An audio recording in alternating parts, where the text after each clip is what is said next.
What's going on, everyone? Yesterday I put up a quick video explaining that I want to take on this little spring-summer project, and I'm sorry if it's noisy right now because the car is running. But in the first little video I put up, it was to show that I'm going to be doing like a facelift. You can see here, car's on. This is just to show the proof of concept.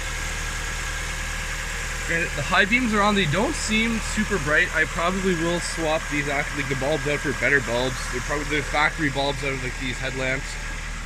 These are dirty, so pay no mind to that. But you can see here that, you know, on,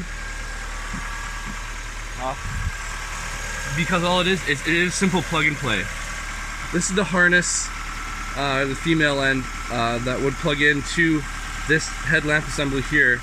It's the exact same one that they use currently, right there.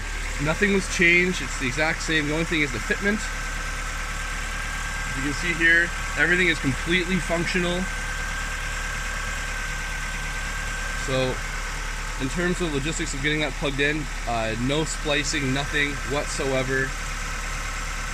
Yeah, that's just to show you that in fact it does work. I should have done this in my first video, but I was silly and I wasn't thinking about it because I put a small clip up on Instagram. But this is in fact what it works. It 100% works.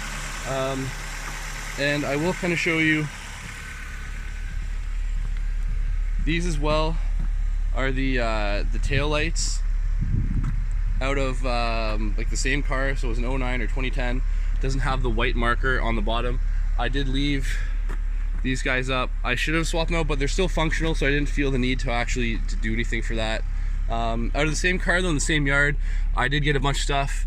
I will be putting it on possibly. OEM, Hyundai, bug deflector. I got the weather guards. A bunch of other cool, nifty, fun things.